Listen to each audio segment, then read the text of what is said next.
It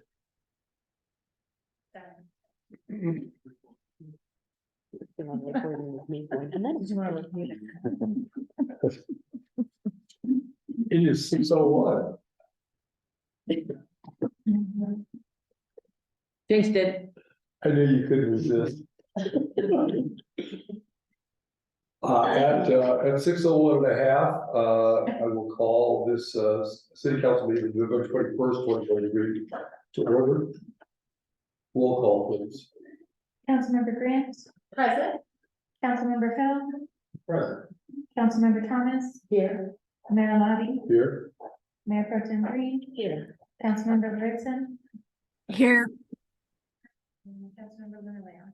Here. At this time, we have the option of either pledge of allegiance or moment of silence. Allegiance to the flag of the United States of America and to the republic for which it stands, one nation under God, indivisible, with liberty and justice for all. Thank you all very much. I would ask for approval of the agenda. Is there anything anybody would like to add, delete, or change on this agenda?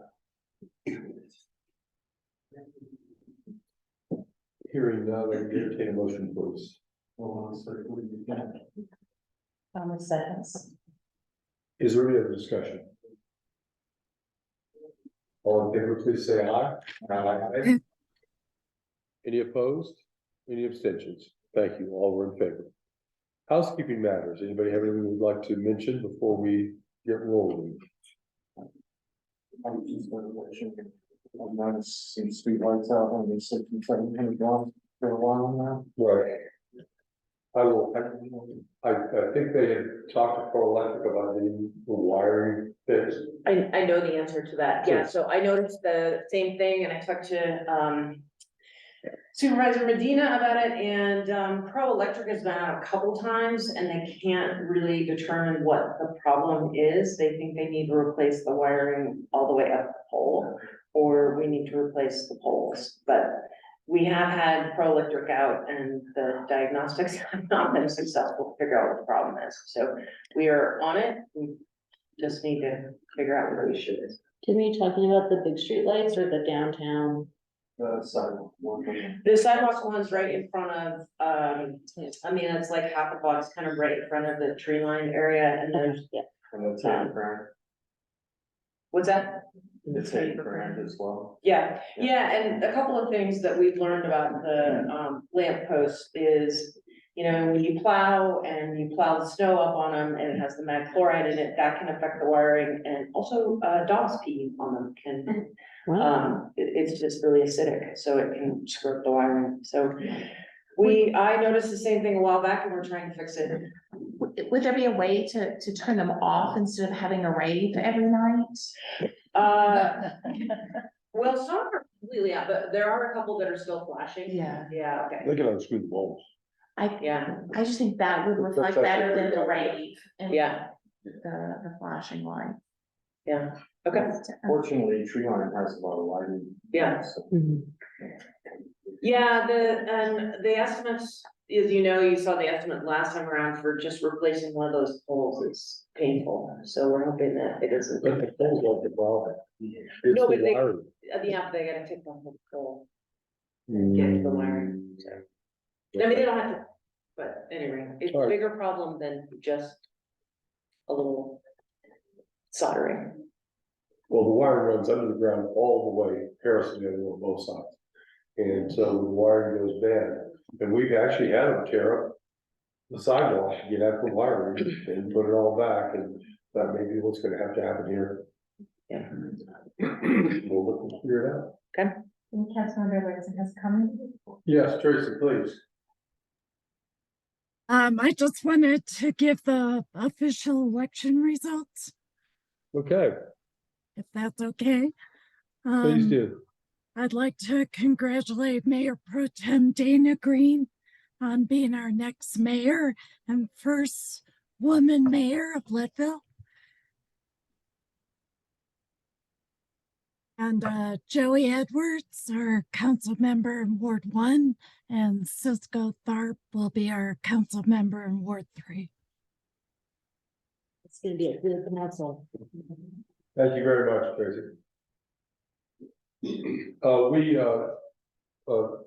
Lori and I have been talking about, city council meetings. We have two in December, December the 5th and the 19th. In January, we normally have, seated the new mayor and city council on the second Tuesday. But what we've decided is that would just add one meeting to the month. So we're going to do that on the second. Now, the actual date that those people take office is the 8th. But we'll go through the process of swearing in on the 2nd Of January. of January, yes. Okay, yeah. And I can hit a little bit more of that in my city administrator's report, but essentially we're gonna reserve hopefully most of that regular council meeting for the ceremony of swearing in and then appointments for the ward and for treasurer and for clerk, which I'll just give the update now. So what we'll do is we'll do the swearing in and I'll get with our judge to see if that date works for her. But then, so that's swearing in for mayor and council. And then we will be doing what we do, the ad in the paper requesting letters of interest for Ward 2 because we had no one run for that position. So we'll ask for letters of interest so we can do that appointment then. And then clerk and treasurer, it's been a little murky as to those positions, but we need to do appointments for those. So I spoke with our city attorney today and they cannot be vacant. And so it's a complicated system, but they exist in our code. And what we have done in our code is we have those positions existing because otherwise we'd have to eliminate them by a vote of the people, so they still exist, but the duties are performed essentially by our deputy city clerk and our finance director. So I had our city attorney's office look into the issue, and there is not a conflict if our clerk and our treasurer want to put in letters of interest to be appointed to those positions, because we didn't have anybody run for those. So we'll do the same thing. We'll put the ad in the paper requesting letters of interest. But, you know, I have heard that there might be some interest internally in those positions, which would eliminate some confusion, because if you go to our website, you see a treasurer, but then there's a finance director and it's confusing as to who does what. So there is no conflict for the same person to hold the elected office and actually what I call civil service office. And in fact, I think it would be helpful for eliminating confusion, and also the duties are being performed by those people anyway. For those two specific rules, right? Correct. Okay. Yep, for the elected, and the reason we've done that is to eliminate some of the issues that have happened with elected officials and duties and that type of thing. So what we can do at some point is eliminate those as elected positions. But I think that requires a vote, and at this point, we can't have them vacant. So we need to do appointments. So of course, we'll put the letters of interest out and see request for letters of interest, and we'll see who is interested.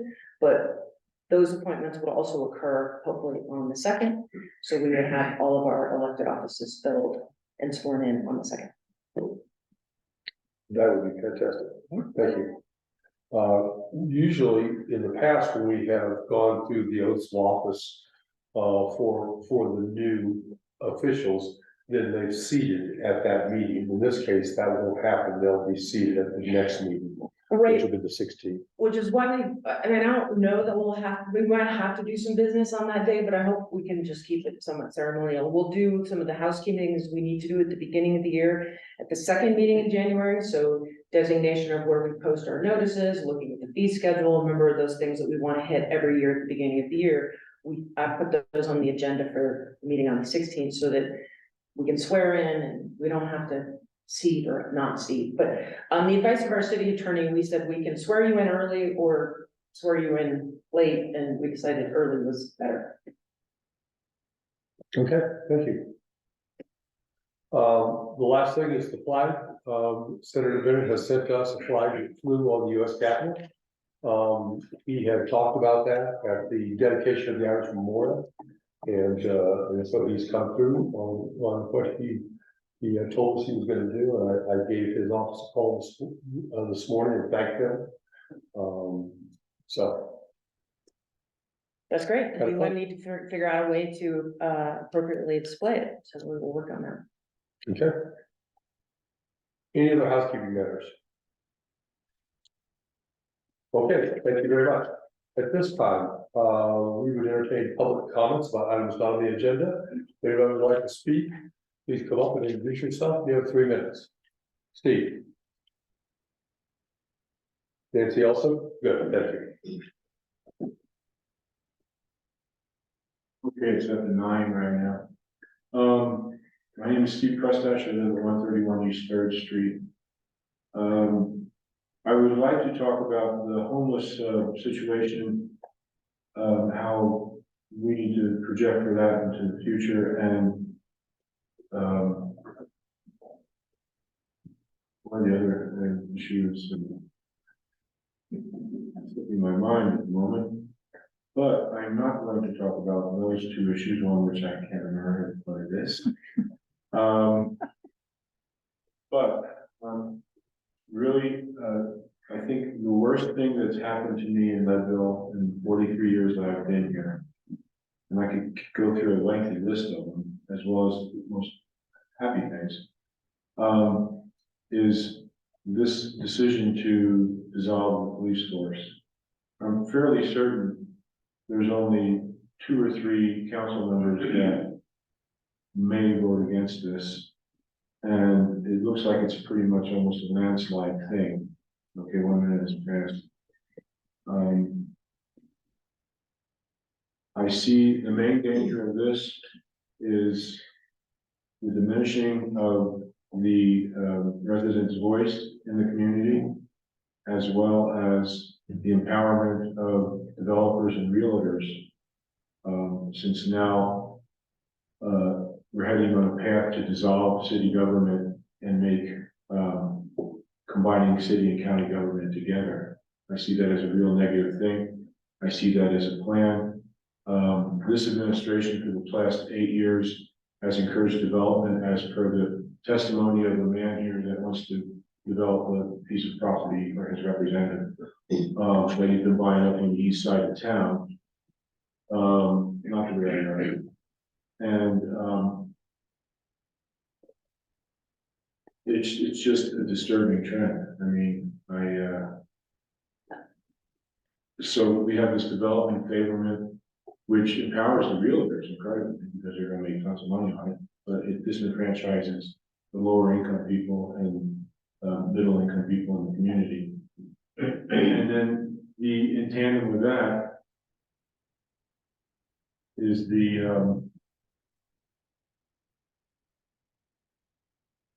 this administration's stand on for the last 8 years strangling our police department. It's constantly has not paid attention with due diligence to maintain that department because it's in the way of combining city and county government. Thank you very kindly. Thank you. Ms. Bailey? I can move this a little bit. Hi, everybody. I'm Nancy Bailey, Director of the Leadville Main Street Program. I just wanted to thank you guys as we approach Thanksgiving. I just want to thank all of you. Without your support, we would not be a thriving group of people doing awesome things. So I just wanted to invite everybody out for Shop Small Saturday. We're trying to make it a big deal. As you've seen flyers all around town, we're collecting specials and we'll all be out at Dykes Park from 12 to 4. I think it would be great to have city council representation. We have a little tent and we give out swag and we are auctioning off a Melanzana and other really awesome goodies. So we would just love to see everybody out there. And then we are excited about our presentation next week and that's it. Have a good evening. Thank you, Nancy. Anybody else in the room who would like to speak to city council? Anybody on Zoom who would like to speak to city council? Okay, thank you very much. At this time, we have department reports. We're not going to have department managers here. We decided to keep this as brief as we possibly could because we have some more pressing matters later on in the agenda, but, does anybody have any questions about any of these reports? Anybody other than me? I do. Yeah, please. I wanted to hear more about, from our building department.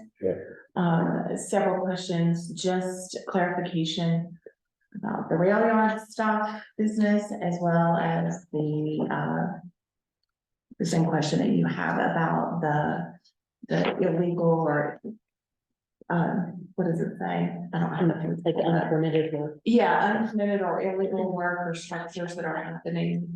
And there was a list of 5 or 6. I just wanted some clarification of that. Illegal construction complaints, that's what it says. I had some questions about that. I suspect that those came from Craig. He spoke to us at the work session, and that's great. I'm glad he did that. And those are right now gonna have to be complaint based, but, it would be nice to hear what the follow-up of that might be. What we may do is for the next city council meeting, which I guess isn't until the first week in December. Maybe I'll ask Mike Chapin to report out Sure. to city council on some of these things. What else did you want to know about? Clarification on that and the rail yard with the stop work versus the not stop work versus the. I can give some updates on that, and so, planning director LaChance is unfortunately out ill, but, otherwise I would have just asked him to hop on and he could answer these questions, but the rail yards where we are right now with the stop work is that the stop work order has been lifted. The rail yards deposited the additional funds in escrow, and we have received those funds, and so the certificates of occupancy were issued for the townhome. And we have compliance on a number of issues. I know that Chapin has been working pretty much daily with our city attorney's office regarding a number of the compliance issues, but I think that we have received a lot more attention once we, started drawing the lines in the sand and holding those deadlines. And so I was just gonna pull up my notes of the last meeting that I had with Chapin, but so the stop work order's been lifted. We were prepared with outside counsel to take further legal steps if need be. We were prepared to do an injunction if need be and go to court if there were any, there was any work beyond, if there was work being done during the stop work order time period. So we were ready for everything, and fortunately we were able to get compliance, at least as far as, so there's multiple things that are happening, right? So there's multiple different parts of the subdivision improvement agreement that we are enforcing through different letters to the developer, i.e. the sidewalks in the park in phase 1 and also Mountain View Drive in phase 2. So there's multiple moving parts, but I think it has worked for us to draw a line in the sand and stick to it. Thank you for that. Yep. It's been a lot of work. Yeah. But I feel good about I think getting the developers' attention, we've done that, and this is how we've been able to accomplish it. One follow-up question, and I apologize if I missed it, when I skimmed through. When the residents of the rail yard were here and we had a long conversation Yes. about the handicapped accessible ramps, were those taken care of or were those not taken care of yet because of the season? Oh, I don't know the answer to that particular question, but I will follow up. Okay. I just walked through there maybe a week ago and they were not in. Great. There were no ramps still, is that what you said? And that's on the sidewalk that he voluntarily installed, so we can work with him on that. I just think that's important too, even though I know the weather is not great for pouring concrete, but Yeah. it can be done. Well, and we won't accept it until it's Yeah. done. So we still have that leverage. Yeah. We will not accept that infrastructure and accept it as part of it, because those streets right now, and that's how we have not accepted as part of the city. And that is all the steps, and it has to Right, we be. haven't even started the warranty period on the streets or sidewalks, right? Mhm. And is that ignorance, but that's if he puts it in now and then cracks in 2 years, it could be warranted, is that what you're Correct, talking right. about? Although we haven't even started the warranty period, Period. so Okay, yes, it's a 2-year warranty period. At okay, which time then we do take possession and then we return, the residual of the escrow, 10%. Depending on something. okay, thank you. You had 2 questions. That was only one of them. What was That was he? 3 of them. No, I think I'm good. I Okay. did find it intriguing that he has received, the application for a hotel Yes. on that corner. I knew that was a possibility. I'd heard about it, but I didn't know it had gone that far. So the person apparently who's supposed to build that is quite serious. Yeah, and I think that the conversations have been very good about, design and, having it be. Because there are design review criteria in the real yards, but also, and I think that particular developer is very amenable to working with us. And it's my understanding that the tourism panel did a study towards tourism, and hotel was their top recommendation, and actually short-term rentals were on the lowest of the list, so it'll be interesting to see that also play out in terms of that for viability and using that as potential leverage as well. Correct. Especially in light of the Silver King possibly going away, which would be a real loss for us. Yeah, I think that's the, you know, when people ask where, you know, where is there to stay? We have hotels, but we also, you know, accommodate a lot of people through the short-term rentals.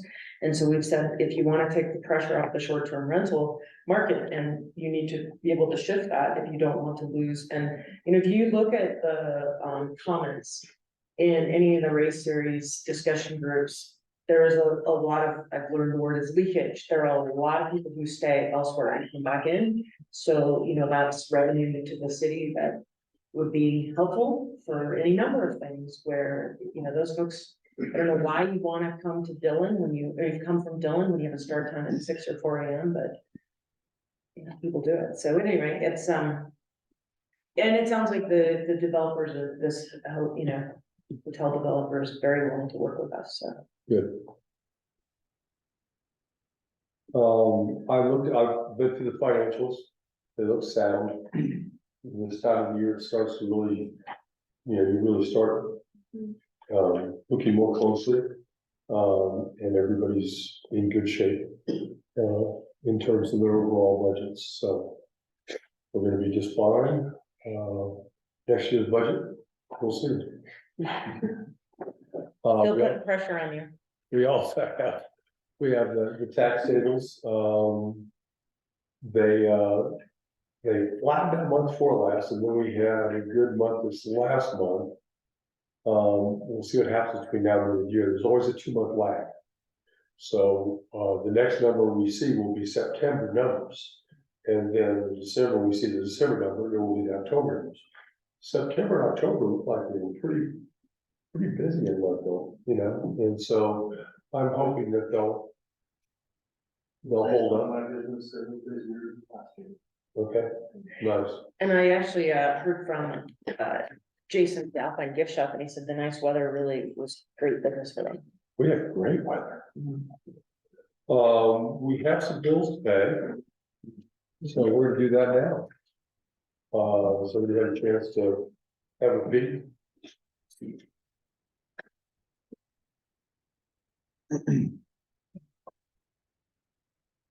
I'll tell you what, Kristen's been working. I really Really wish well. that, like, she included a new kind of, And I was gonna New highlight sheet that in my that report, so I I'll skip to that now. You know, she's been working with Donna very well and learning, and I'm just so grateful that she hopped in, she learned payroll right away, accounts payable right away, and so I ran a little bit of interference on some of the issues that everybody wanted her to, what about this, and whatever, but she's ramping up to speed, and I requested that she do a report like this. Mhm. And so this is a work in progress, and if there are things that, it basically, the topics were based upon some of the things that I heard council ask for, so accommodations tax or, highlighting a few things. But highlighting for her, she's gonna go do Cassell training in Salt Lake City. That's our payroll and finance system, which would be fantastic. I think we are underutilizing. The woman who came in and did an quick analysis of our finance department said, we're doing a lot of things really well, but we're underutilizing Cassell. We can make things, there's things that potentially could be auto-populated that are being manually entered. There are features that we're not using. There's some timekeeping features that I would like to do. So I think there's some efficiencies we can capture. And also, I think, she's got some ideas about, auto-populating various things that, for example, from our positive pay, remember when we had those checks that came back? Having that auto-populate. So I think she's gonna do that training. I think she's getting up to speed quite quickly. And I think once we've gotten her, once the main goal is, once she's gotten past the day-to-day, how does everything work? I'd really like her to focus on some high-level finance duties, such as, are we investing our money? Actually, I think we're not investing our money very well. I think there are some investment funds specifically for municipalities where we could probably, we have a lot of money sitting in the bank that could be working for us. So she's doing great. And I think the next thing we're gonna try and tackle a little bit more is accommodations tax. She seems to be on that. She's working hard on the accommodations tax. And I think, in the deputy city clerk's report, just sort of highlighted too a little bit that in working to follow up with some people we thought were recalcitrant in paying, they've actually paid, but there may be some issues with meeting regs. It also may be, I'm wondering if they've been paying and it's a different entity and we're capturing it under potentially the owner's name versus the name of the company, but I don't know. So we're gonna need to dig into that a little bit and figure out if there is a glitch in the system, but we're gonna set up a meeting and try and figure that out. But Elsa Clark can help have chased that in some of that information down, and so we're gonna internally meet with her. Our deputy city clerk and finance director and I will kind of work it out where we think the glitches may be. Good, thank you. Something I need to follow up with her on the third page, towards the bottom, we have the fire and police pension fund. And there are two payments, and I thought that the budget for the year for the pension fund was $15,000. We have two $15,000 payments on the same date. So I just need an explanation on that. You're talking about the bills or that? Yeah, those. This is what she paid. These were each paid. I thought, well, maybe they were for different years or something. I didn't know. They're not. No. Well, there's a few things we're gonna be catching up on.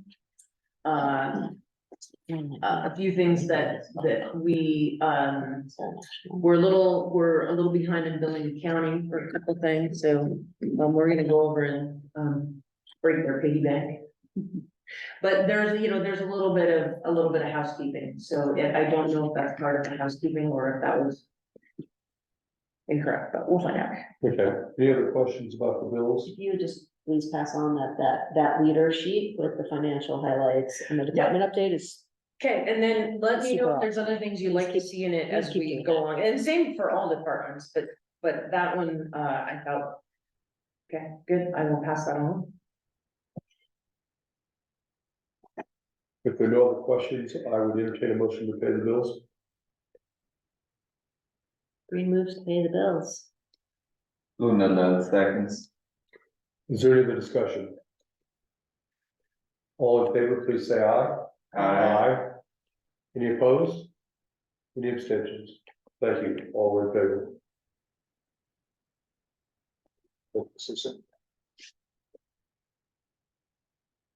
Okay, at this time, we have resolution number 25, series of 2023, resolution authorizing a financial contribution to certain charities for Colorado Gives Day. Something we had discussed in the last city council meeting, we have put it into a resolution. Are there any questions about that at this time?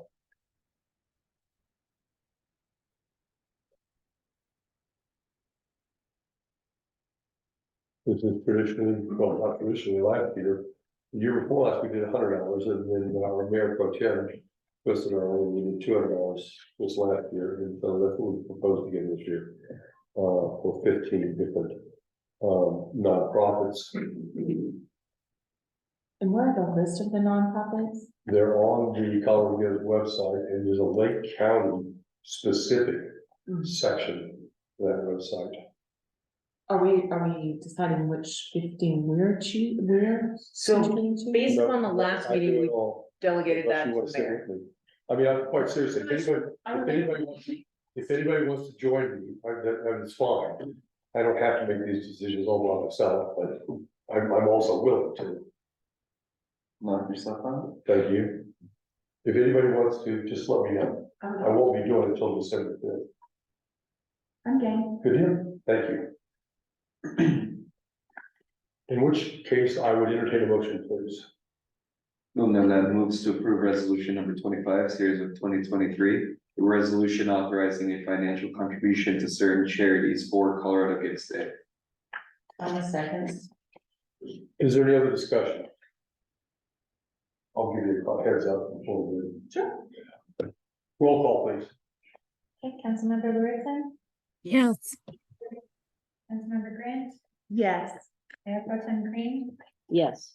Councilmember Bell, Yes. Mayor Levy, Yeah, Councilmember Villarreal, Yes. and Councilmember Thomas. Yes.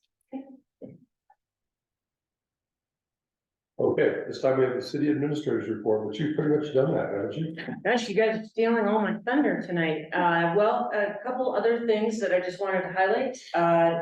So great, fantastic news, and congratulations to Sarah Day and her staff. The Tabor Opera House did receive the Department of Legislative Affairs DOLA state grant for $843,470 to assist with the Tabor Opera House Phase 3 rehabilitation project.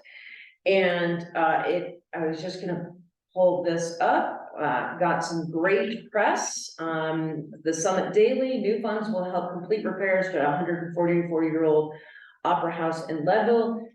It was a great article, and just in the sense that it highlighted really how far the Opera House has come with the grant money and with the hard work, and that this is the last part of the exterior rehabilitation. Obviously, there's lots to do on the interior, but at any rate, I just wanted to congratulate everybody who worked so hard on that, and Sarah Day, who's been fantastic at chasing the money and really doing a lot of the legwork for that. So that was fantastic news. A little bit of, can we share a little bit?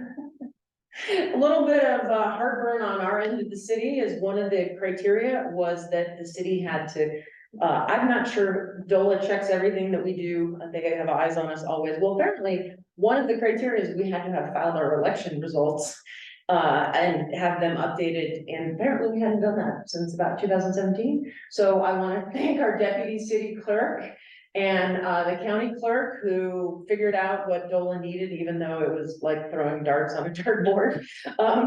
We would like, how about this? And it would be rejected. We're like, how about this? And so I just wanted to thank everybody. It was really sort of an all hands on deck kind of a thing. We now know what we need to do. We now are all apprised on how to file that information. But at any rate, everybody wanted to make sure that the Tabor Opera House got that grant, so. We talked about the swearing in and taking the oath of office, so, the swearing in will happen on January 2nd. The actual taking of office will be the 8th. And, as we talked about, that'll be for the elected, all the elected positions, even the ones we didn't have somebody running for, we'll do appointments. I'm gonna do some of the easy stuff before we get to the harder stuff. We have some great news. I am going to make an offer tomorrow to an administrative assistant. So I'm very excited about that. Person will be supporting me and our finance director which will hopefully help us get our heads above water a little bit because it's been a lot. So I'm really excited about that. And so now we'll get to one of the harder things is property tax revenue. So we talked about that. We talked about how if we do nothing regarding property tax that be on the new assessed values, the assessor's office has given us numbers. We estimate the property tax revenue would go up for the city by 57%, which is great news, but not good news for people who pay property taxes. So we had said, you know, here's some ideas. We could reduce the mills. I've talked to our finance director. We could do a credit. The county has done that in the past where you actually collect the mills, but then you credit back on paper. So those are lots of things. I talked to our city attorney's office this morning about if we did reduce the mills or if we did a credit back. Doing the credit back is probably a better way to go. Just because then you don't actually have to declare different mills. You don't have that. I wanted to clarify and get a very clear answer that this would not require us by paper to go back to the voters to do anything. It is allowed to be temporary.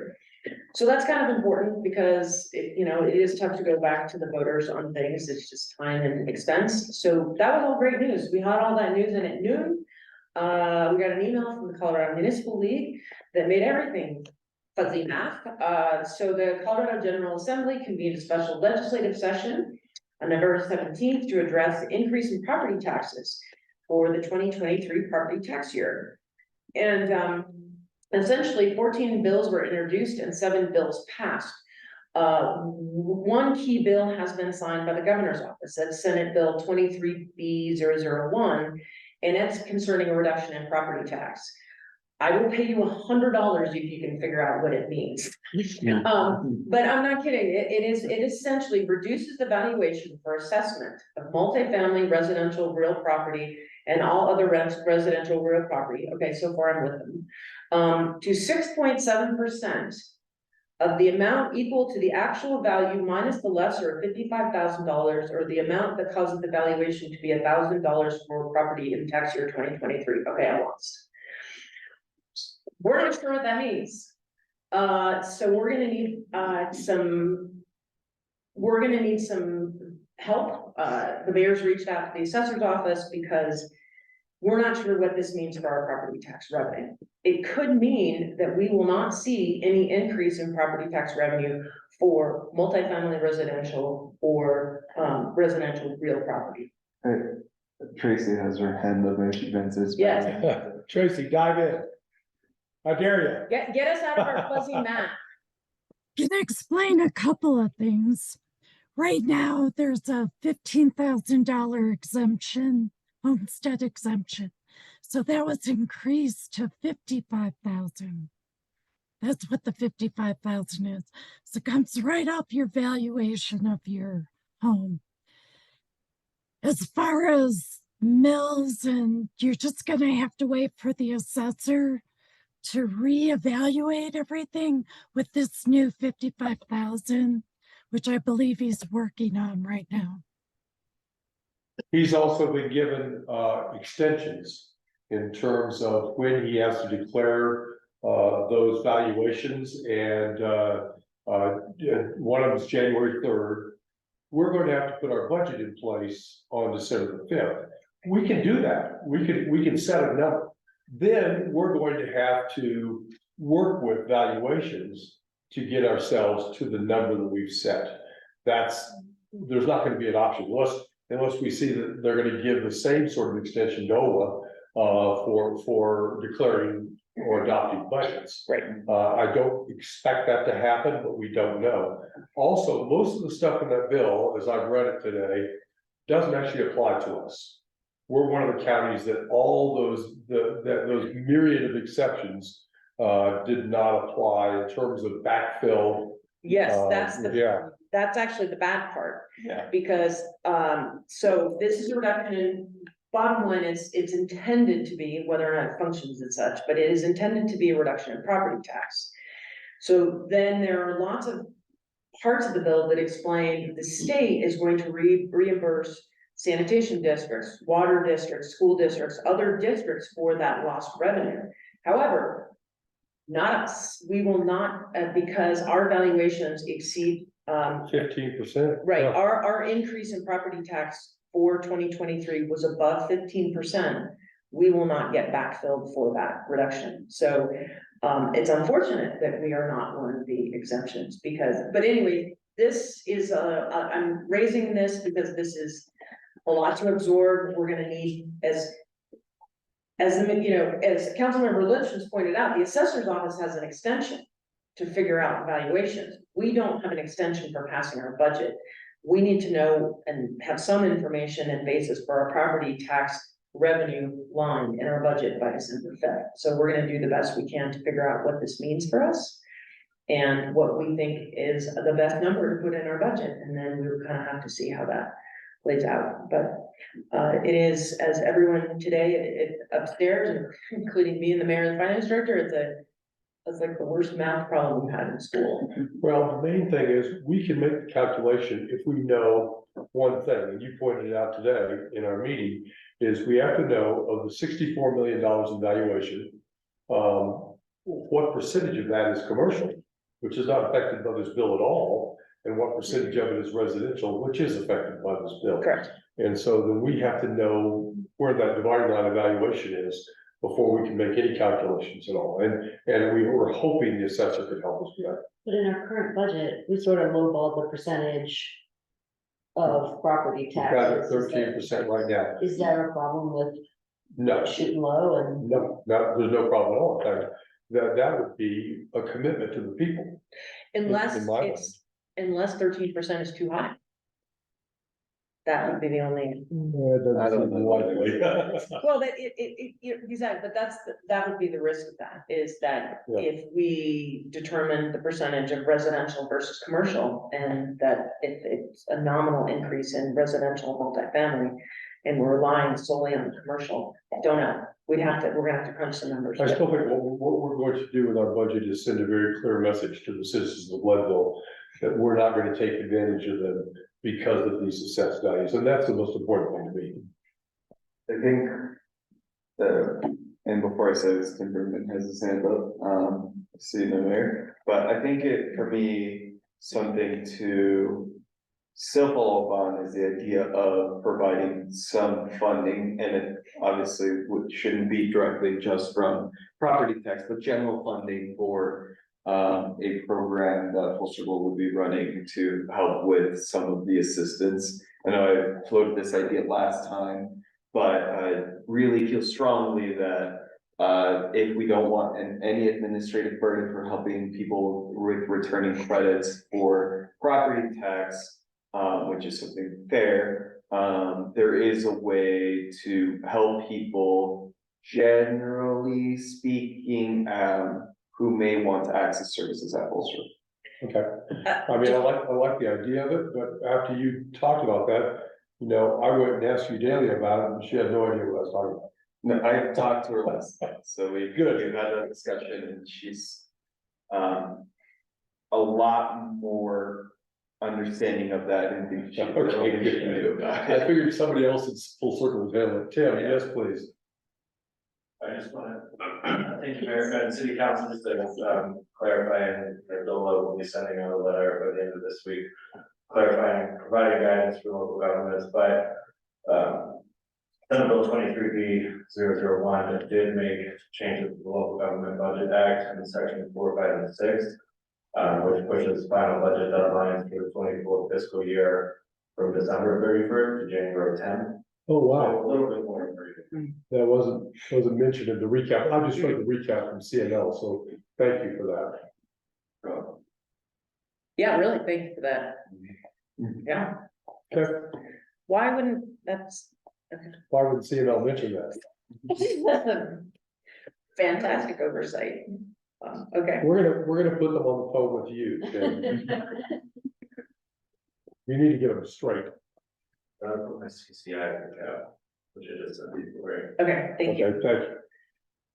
So, that is I always save the most complicated thing for last, and obviously that's, something that we're gonna need to work on, but that's the end of my report. I'm happy to answer any questions. I love that finalization of the budget is gonna be 2 days after I'm no longer in office. I think that's what's important to understand here. You know, that CML just sent out an email 10 seconds ago that people are gonna get sworn in on January 15th. Okay, any questions for the city administrator? In which case, Claire, you're on. Talk to us. I don't have any math problems for you tonight. Thank God. But you have acronyms, which are even I better. am getting better. No, thank you all for having me tonight. My name is Claire Skeen. I'm the Director of Emergency Management for Lake County. Back in October, I came to you all to talk about the comprehensive update to the Lake County Emergency Operations Plan, the EOP, that I've been working on in my office over the past year. So I'm back tonight to just kind of talk about the changes that have been made to it. And also ask for y'all's approval of the EOP tonight. I'm really happy to say that I've had really great partner feedback, really good conversations. Been able to incorporate a lot of it, or all of it actually, all of it into the version that sits in your packets tonight. In the past few weeks, it has been approved by the Board of County Commissioners, the St. Vincent's Board of Directors, and also the school district. So it's still sitting on the sheriff's desk. I do want to thank Chief Daly, he's not here tonight, but just to recognize the immense amount of effort he put into reviewing the EOP. I called out his feedback specifically in the memo in your packet. I saw some changes that he had requested in Yes. there. And those are all in there. Okay. We had a really good conversation about it. You put a lot of time just really going through it with a fine tooth comb, and I really appreciate the communication and cooperation, excuse me. The only thing that's outstanding from the feedback he gave me is some questions we had that are currently in the inbox of our battalion chief from the Division of Fire Prevention and Control, DFPC, regarding some of the funding mechanisms and legalese surrounding things like the Emergency Fire Fund, the Wildland Emergency Response Fund, and the newly created Urgent Incident Response Fund. Those are all kind of shifts in DFPC on how we pay for wildfires. So we sent out a question to her. I just heard back from her yesterday. She's like, I swear I haven't forgotten about you. I'm just putting together a response. That feedback, however, mostly affects Appendix A and B. So it doesn't really affect really the meat and bones of the EOP, the roles and responsibilities, looking at how we respond to incidents. So I do want to be respectful of y'all's time tonight. I know you guys have a really big conversation on the police department, but I am happy to talk through the memo, answer any questions about the changes that are made or the EOP. As I mentioned back in October, we do a formal approval process every 3 years, so that's what we're doing right now. But this is a living document. It gets reviewed every year for any changes. It gets changed as we respond to incidents and we have organizational shifts. But every 3 years we do the really fun check and send it to the state. But yeah. And does this also go to the feds? I send it to DHSEM, the Division of Homeland Security Emergency Management. I don't think FEMA is reading it too much, but it is on file for like requirements. Okay, thank you. Yeah. Any questions for Clara? I did notice that one of the issues the fire department brought forward was about communication and using the 800 system or not using the 800 system. Why wouldn't they use both? So it kind of has to do, I'm sorry, I'm gonna kind of think through this. So the 800 system is very long range. You can use an 800 radio system, the DTRS, the digital trunk radio system, I believe. I can hit that in Denver. That's a very large scanning area. It tends to send out a little bit more of an electric spark when used. So when you're using an 800 radio, you press the button and you kind of hear silence and then you kind of hear a beep. And that's when you know that radio has made the connection and then you can talk on it. The VHF system is a little bit more closed. It's a little bit more local. If I'm in Chaffee County, I can't necessarily hit our VHF system. So you're Is not, it line of sight? sorry? VHF system, is it line of sight? Sometimes, yes, it is very topography based, Okay. so mountains kind of throw a hitch in it sometimes, we tend to have a few of those. But it doesn't send as much of an electrical signal, so it's a little bit safer to use, in a dangerous situation when gases are involved. Okay. And that's my base understanding of it. Chief Daly can talk a lot more to that, and probably put it in a lot better terms, to be honest. But yeah, I hope that kind of, No, that's helpful. I didn't, I was having a hard time understanding why, why would you differentiate? yeah, Okay, thanks. yeah, it's, that electrical signal. Okay, thanks. Any other questions? In terms of the city of Leadville, do we have an action item on this? I mean, I know you presented to us once before.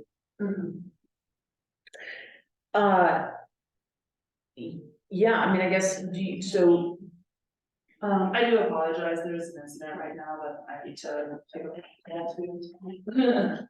We'll talk to you later. Yeah. Thank you. Try and answer your question. Yeah, I think in the past, I'm not sure how the city wants to approve it, I'm not sure if a resolution needs to be crafted. Okay, Sorry. thank you. Yeah. We can do a resolution at the next city council meeting? yes, my preference is, as you know, we found historically for document and record keeping, it's easier for us if we have a resolution. You can do it by motion, I'm sure we've done it in the past by motion, but if you all think it's ready to go and you don't have any other questions or discussion items, we can have a resolution prepared.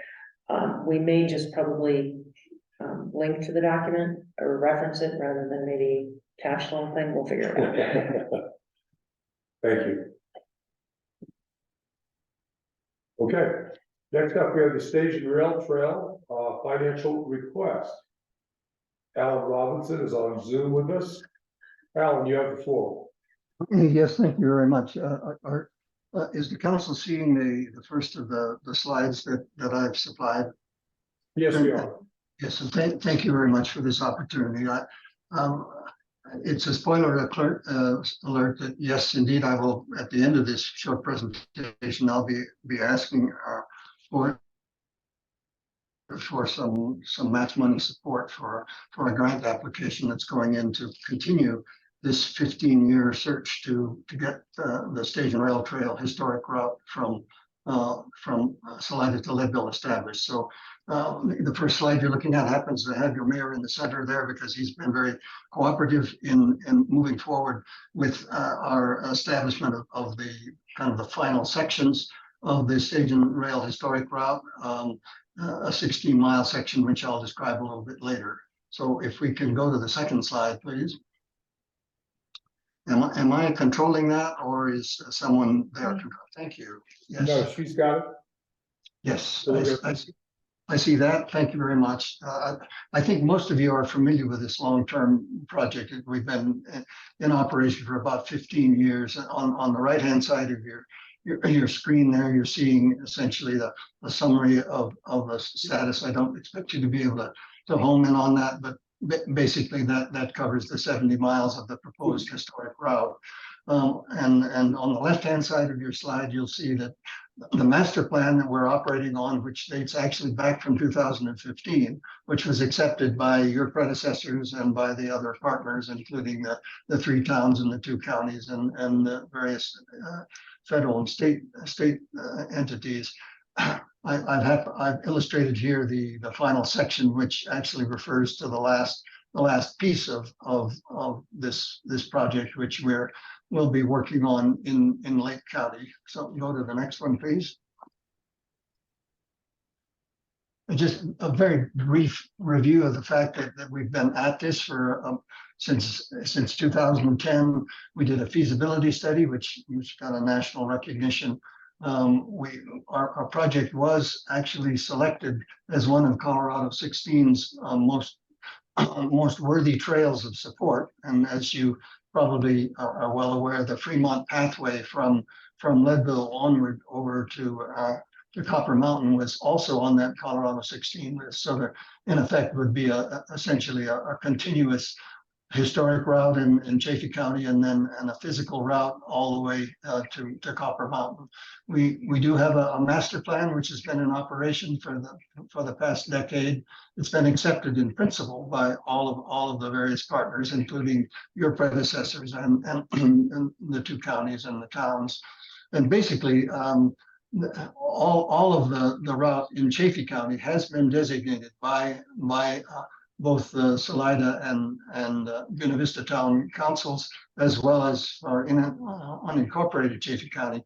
It has been designated for the rest of Chaffey County, and it's already been signed. We have a sophisticated website as well. And on to the next slide, please. The progress in Lake County has been substantial, but there are still some challenges to overcome. On the right-hand side of your screen, you see the essentially a 6-mile loop, and the left-hand side of that loop is actually the stage route going through. It's called the High Lonesome Trail in southern Lake County, down by the Hayden Reservoir. It's a beautiful section, a 6-mile loop that's been open and available for at least since 2013, as I recall. Other things in the center upper part of your slide, you see that the Arkansas Community Preserve, which is a Central Colorado Conservancy fee simple acquisition of about 300 acres along the river. This is now permanently protected. And the stage road goes right through that. And we are hoping in the next 6 months or so that preserve management plan will clarify the fact that we can open the stage route through there.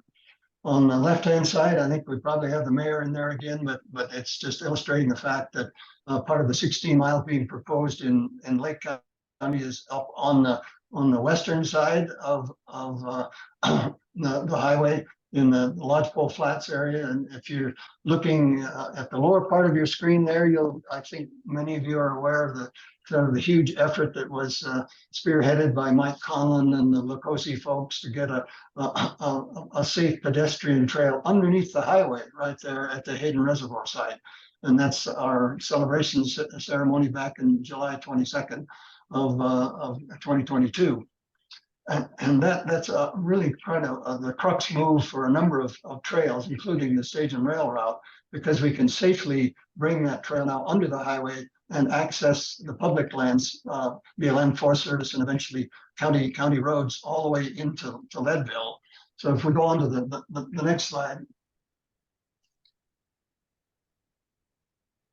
This actually details that section coming from what's known as the Crossroads Trail underneath the highway to all the way into Leadville. I don't want to bother you with all these details here, but I think many of you are aware that there has been a kind of a speed bump related to the issue of some of this proposed area crossing private lands on what's known as the Pipeline Road.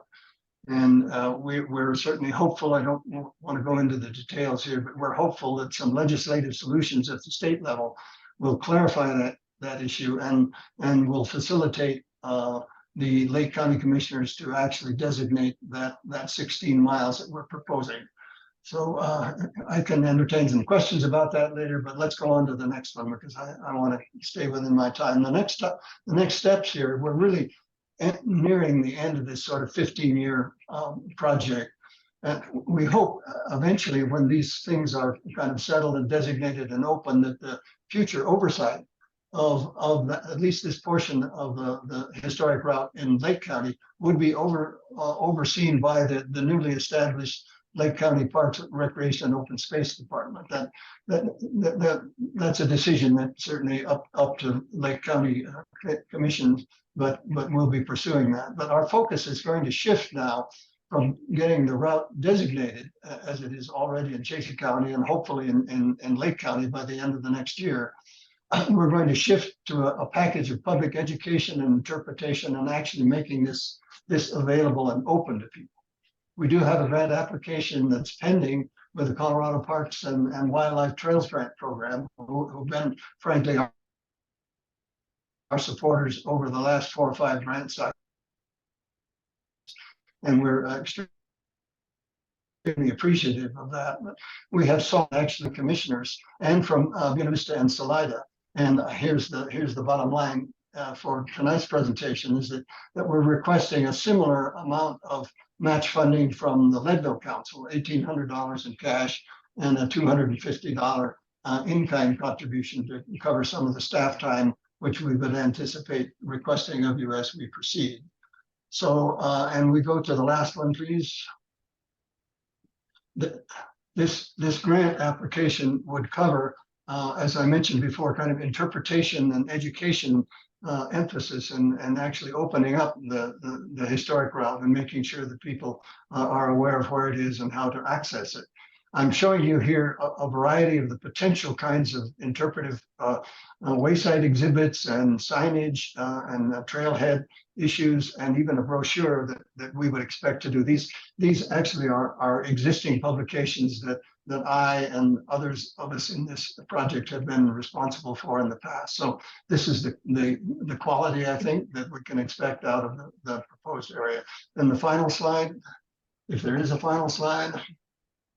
This is the. I don't think, I think, thank you. I'm probably getting toward the end of my time, but basically, to reiterate, we are approaching the council for a confirmation of an $1,800 cash match and a $250 in-kind contribution that would be in support of a grant which I don't have the details in front of me here to talk to you about, but it's about a total $50,000 project, of which we've come up with a considerable match amount if indeed we're successful in getting this contribution from the council.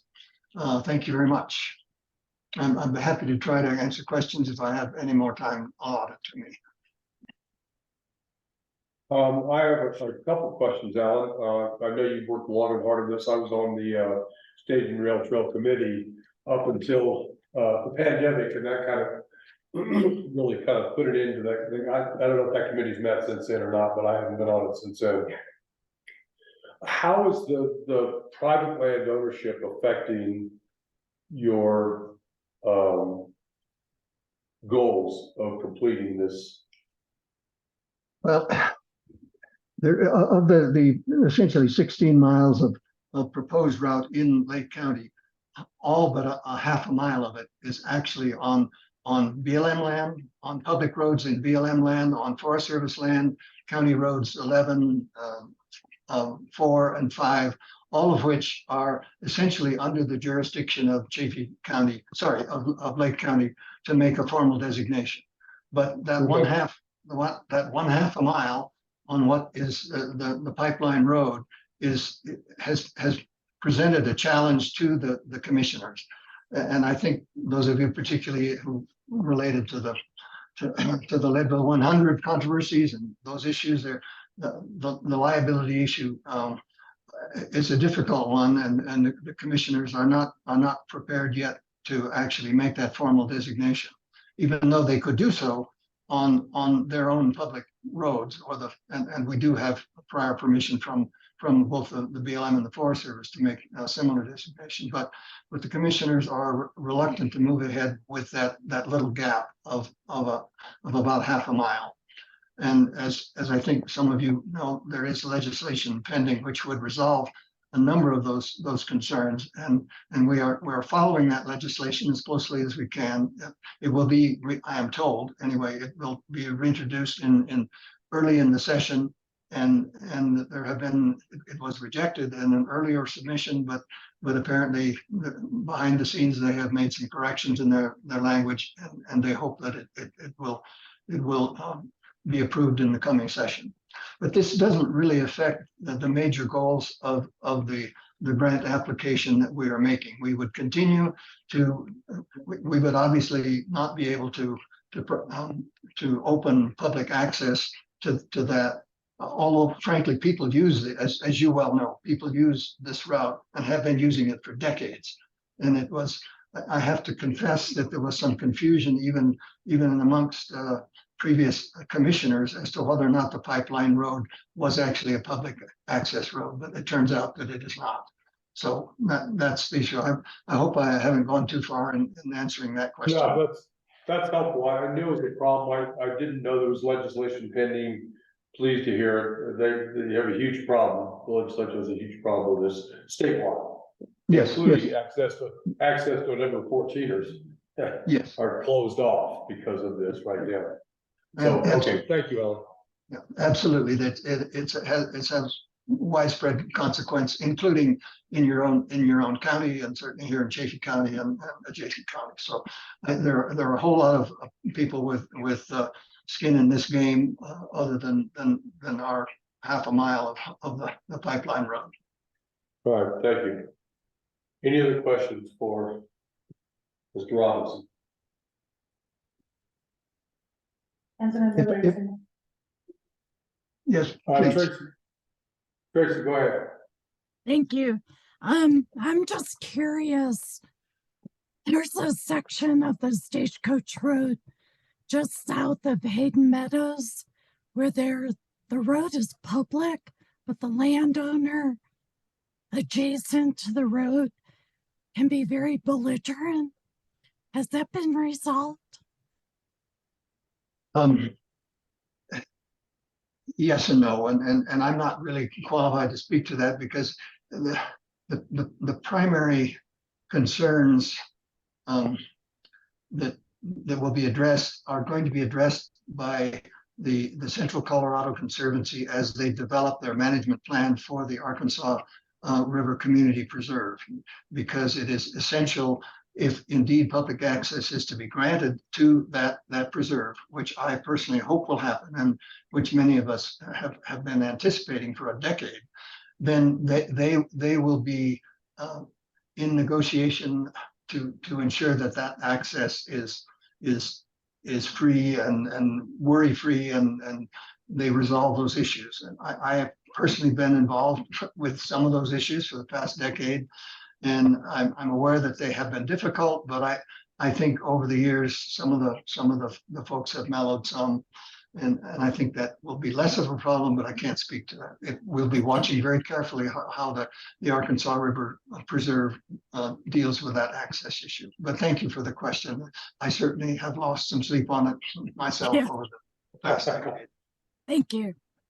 I would say the Colorado Conservancy, when they were in the process of acquiring that land, one of their stated goals was to have the stage and rail trail have access through that land as a conservancy. So I'm pleased that they've done it. I hope they can finish the job.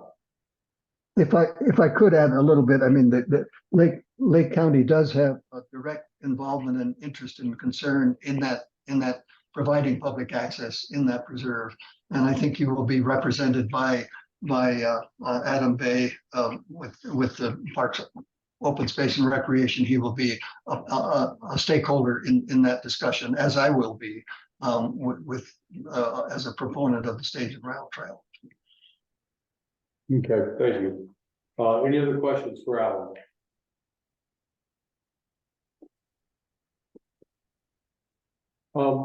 Then if this is something we're in favor of, I would entertain a motion that city council, should be an action item. Well, it's not, but what we can do is if You we, want to do a resolution on the next? Yeah. City council? if everybody is in agreement, I'll Okay. draw it up. All right, thank you. Yeah.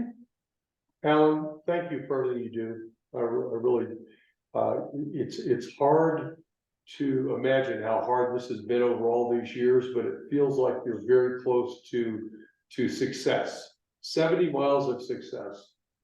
Right. Well, and I would just like to add that consistently for the past 16 years or so that I've been involved with this, your predecessors and your current council have been very supportive, as have the councils in Buena Vista and Salida and the county commissioners in both counties. And I tremendously appreciate that. It's been a motivator to keep at it. So thank you again for your positive reception this evening. And I look forward to working with you and others as we move into the next 2 years of this project. Thank you. Thanks, Alan. Okay, next up, Oh, I was gonna say, Mr. Robinson, if you wouldn't mind also just sending us some type of documentation or invoice so that we can get that, I can get that going as we get it on the agenda for the next meeting as well. And then I know Ms. Keen had to step out, but I did want to check, I texted her to see if she did need approval tonight.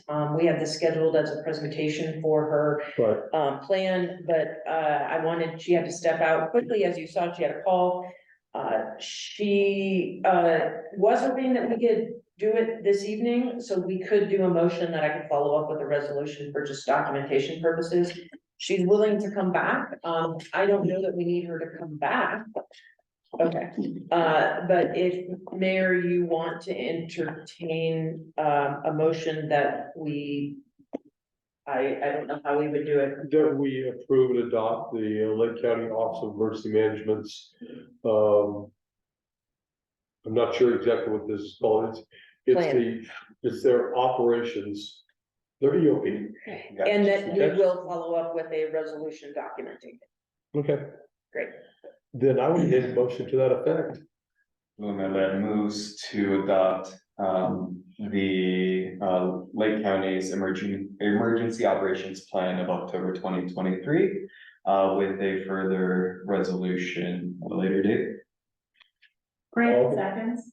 Thank you. Any other discussion? Roll call, please. Okay. Councilmember Hill. Councilmember Thomas. Yes. Councilmember Grant. Yes. Mayor Labby. Yes. Mayor Pro Tem Green. Yes. Councilmember Manuel. Yes. Councilmember Wilson. Yes, Before we go on to the next topic, I did want to mention that Mayor Pro Tem Green and I have compared notes on the availability of contingent dollars in the fund. We are off by $2. I would assume that she's correct. And so, It's close enough for government. yeah, geez. So we have $63,037.11. Can you tell me that exact 63,000. 63? $63,037.11. And that's separate from other obligations in that fund. So this is just the contingent part, that it was money that was unassigned for anything else. And there's a reason I'm asking, because we have a number of requests that will be coming before the city council next work session from other, nonprofits in town, and we'll have a discussion about that, because our structure sort of was set up that we would donate to the Lake County Community Fund, and organizations would apply through that, and that's how we made our contributions. Well, we're still doing that, but now organizations are still coming to us with other types of requests for the 2024 budget as part of our work session. And my feeling about that is we need a better structure, and I think I will come up with a better structure going forward. But they're still coming with some requests, and if we don't have room for them in our budget, my suggestion would be to think about whether or not we spend, I don't know that those entities care if they get the check December 31st or January 1st. But so that if we have organizations, we feel that they are willing to support, but there's a lot of pressure, as the manager said, on this upcoming budget, that we think about contingency. So that's why I wanted That's a great to idea, thank you. have folks think I about that. wanted to say that C4 will be doing a presentation regarding to a department that I do work in, so I will be stepping out for that conversation. Thank you. And we also have the Child Care Coalition is coming to us. The Child Care Coalition, I had spoken to person running it to be able to kind of organize where the funds could come from this year, since it is one-time funding that they're looking, since the pilot program they want to test out, not really looking for consistent funding. So one thing that I discussed is we didn't use any of our economic development funds, and childcare is economic development, so we could definitely, in my mind, use those $45,000 for that purpose, and then fill the rest in. And that is separate from this number that I just gave you. Yeah, and that is separate from this number, yeah. Yeah. That is purely from the economic development fund that we had allocated to potentially go to whatever economic development may have came up for this That year. would be a conversation for next week. Thank you, though. Appreciate the heads up. Yeah, I think that this is, you know, creative thing, we don't wanna say no, but I wanna come up with a better structure for next year, so that we don't set people up with an expectation, please come, make a presentation, and then we won't have the ability. I think what we'd like to do is figure out, are we gonna use Lake County Community Fund as our vetting organization, just give them a bigger chunk of money, or some communities do like a community gives, everybody comes in with their proposals at once, and there's a subcommittee that vets them, rather than us doing it all through. We used to do that. It was hard. Yeah. It's hard to do it that way. That's why we made the decision to turn it over to the community fund and let their grant process Yeah. be our process. But So at any rate, right now we're doing both, and I think it could use a little tweaking so that we're being fair to everybody, because right now, we're getting to the Lake County Community Fund, but there's also a handful of organizations who come to us directly. So we haven't told everybody that they can do that, so it's a little, I feel like we need to make it a little more fair. Right. Thank you. At this time, the next subject is the police department discussion. I would like for us to take a 5-minute break and come back before we dive into that conversation. Thank you.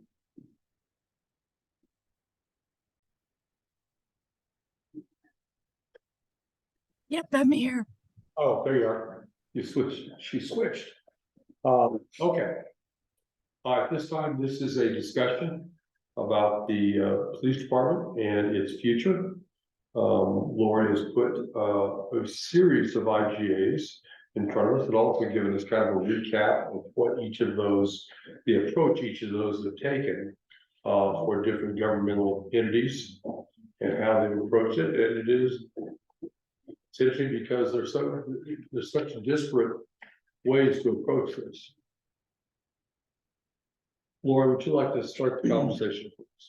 Sure, and so I think this is a continuation of the discussion we had before, and what I realized is in working on this is that how long did I have? A week, 2 weeks wasn't enough. And digging into this, getting these IGAs from other communities was really helpful, but it just made me realize that we still have a lot to figure out. And so in discussions with the mayor, I think initially, right when I got back from vacation, is like, I want to continue this conversation, but I also think that where I think I could do better is I like to make decisions and get things done and move on. And I think this is something we'd like to do, but I also think that haste makes waste. And I would like to make sure what we decide we want to do for the long term is something that works or at least is the best course of action, and that we're not doing something just because we're trying to check it off the list and move on. So digging into this, we got the draft IGA. I want to thank the county attorney for that from the county. And then I got as many IGAs as I could from other communities, and you'll see some are little bitty communities, 625 people. And then you've got gypsum at like what, 8,200, different, I thought it was interesting, population and land mass, the two. And then what you've got are a number of IGAs where the sheriff's office covers law enforcement for a city, but then you actually have one from Mount Crested Butte where the city covers the fire protection district. So it's just the opposite, where the sheriff's office pays the municipal police department for the coverage. So and as you can see, as I was reading through them, I was like, well, that's a good idea. That's a good idea. And this is good. And that's good. There are some things that I thought were good in some contracts and some things that I thought were better in others. And so I did not have time to do what I wanted to do, which was sit down and analyze all the best parts of all of those contracts and compare it to the proposal from the county, and also then sit down with the sheriff's office and figure out what their ideas on that are. What I did have time to do was I had time to talk to Acting Chief Breyer, and I had time to have a staff meeting with the police department. And so I wanted to talk about those two things because I think that's helpful in our process of trying to come up with a solution. Because I think we have some interim ideas, that might be helpful while we figure out a long-term idea, and I have some information that I want to convey to you that will kind of help the discussion. But Acting Chief Breyer is here. He has had discussions with the staff. He also has experience with other law enforcement departments, and one of the things that his proposal and we sort of talked about was, and in the interim, as we're deciding what course to take with the police department, is to have the police department cover certain shifts and then contract with the sheriff's department to cover shifts that we cannot cover as an interim solution. And Acting Chief Breyer brought this up because the town of Blue River, their police department covers days and the sheriff's department covers nights. And that's the agreement by contract. And so that, I wanted just to tell you that we had a very productive meeting with the police department itself. And one of the reasons we wanted to do all this and think about course of action is, you know, personnel, right? That's why we're here, in part. But we don't want to have burnout, right? And so in discussion with the department itself is, they're good. They're good right now. They are covering the shifts. They are okay with the shifts they're covering. We're not in imminent danger of complete burnout. They're like, well, we're good right now. You know, obviously they want a plan. Obviously they want stability. Obviously they want to know where we're headed. But their morale, and their attitude and everything, I just want to convey is they are in a good place. They're not at the end of their rope. They're in, we talked about the ideas, you know, I wanted to update them with where council was and what I did. And I said, here's the 4 options I proposed. Here's option 4 was eliminated. You know, council looked into, wanted further information about options 2 and 3. You know, some council members weren't willing to remove option 1 completely from the table, but it seemed there was a majority that wanted more information on 2 and 3. And I said, that's what I'm gonna come and talk to you all about tonight. And so we had some really good productive discussions about what everybody does, what they're covering, how they feel about where they are right now. And my takeaway, and one of the questions I asked them was, would you be okay with an interim situation where we covered what shifts we can cover and we contracted with the sheriff's department to cover the other shift? And they said, that'd be great. They said that would be fine. They even sat down and started to tell me what shifts and what hours, and I said, okay, that's great. I said, I don't need you to figure them out right now, we can do that. But they were literally pen and paper helping me figure out what shifts and what coverage there could be. So they were, you know, super good about that. And I said, look, you know, we can figure out the shifts, but as long as you're okay with the concept. And they said they were okay with the concept. So with that, I did, yeah, Acting Chief Breyer is here. I just wanted him, he's on the screen. I know he's on call, right? Oh, there you are. Yeah, I'm Great. here. I know he got called out a couple of times. That's why I was checking my phone tonight. He got called out a couple of times. But you are able to talk to us for a couple minutes? Yeah, I'm just, I'm now superstitious and not leaving the apparatus. Every Okay. time I get out, I get called out. So basically, I talked to some of my law enforcement contacts over here in Summit County. And one of the things we discussed was the town of Blue River, which is just south of Breckenridge. For years, they pretty much just had sheriff's office coverage. Then they formed a marshal's service first. And that would sort of be the idea that would work with this sort of option 2 plan. What they did at the time was they basically ran days only and then contracted out with the SO for night coverage. This allowed their staff to focus on quality of, you know, not just run regular calls and respond to 911s, but let them focus on the quality of life issues that were important to the people of the town, because they were working days when people were up and people were, you know, they had all, you know, they had their standard issues. Also let them focus on code enforcement stuff. And they basically did that, contracted with the SO until eventually, I want to say it was probably 4 or 5 years ago, they got to the point where they were able to stop contracting as they built up over time and then formed officially a police department. The difference between a police department and a marshal's, it's just semantics, but they basically built themselves up slowly, focused on the wants and needs of the town primarily. And then once they were able to fully staff up, they kept reducing their reliance on the SO.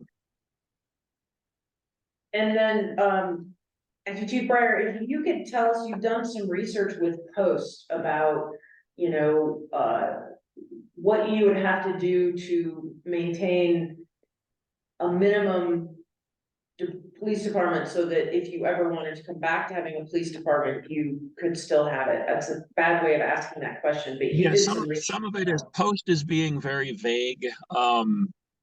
It seems to be some of it's difficulty getting past one of their gatekeepers, but no matter what, we will have to maintain certain things. Like we will still have to maintain. There'll be, and this is something that could be addressed in a contract with the SO, but there, we can't just drop the microphone and walk away. We have to maintain.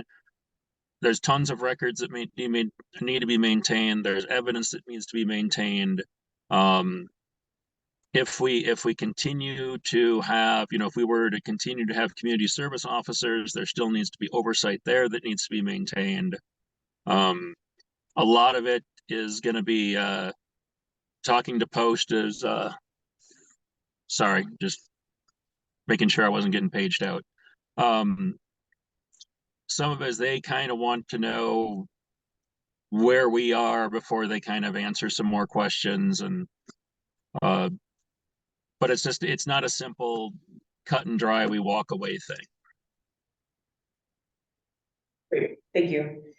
And so one of the other things, and this is just sort of an aside that came out of the, as actually Chief Breyer mentioned CSOs, one of the things that came out of the meeting with the police department, which we know it has been percolating for a while, is regardless of how we do this, and I want to put this out there because we need to have this discussion, is regardless of how we do this, we need an animal control officer.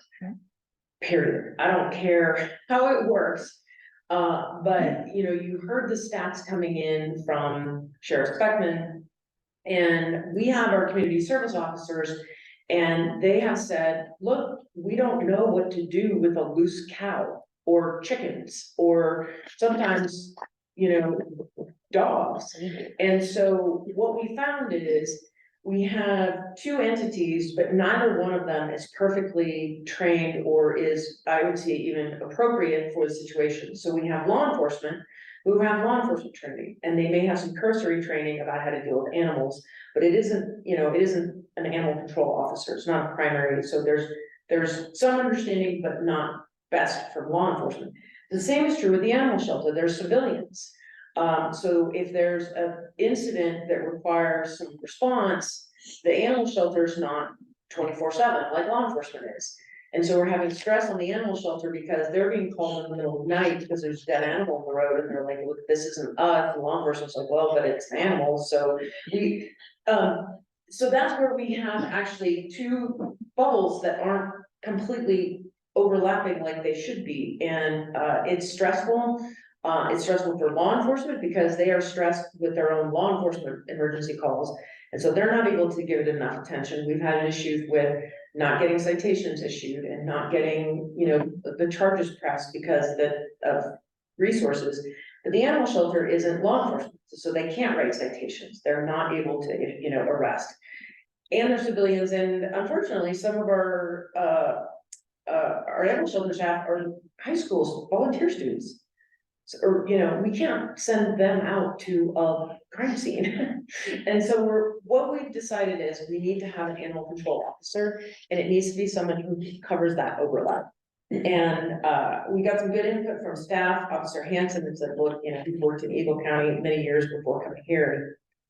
I was like, I can't believe we don't have one here. So however we do this, I think an animal control officer needs to be a part of it. And we talked a little bit about structure, and in order for that person to cover countywide, which we think they should be able to cover countywide, we need to put a structure in place where that person can cover countywide. So takeaways from the police department staff meeting is they're good for now. They're not bursting at the seams. We're not, they're not in triage.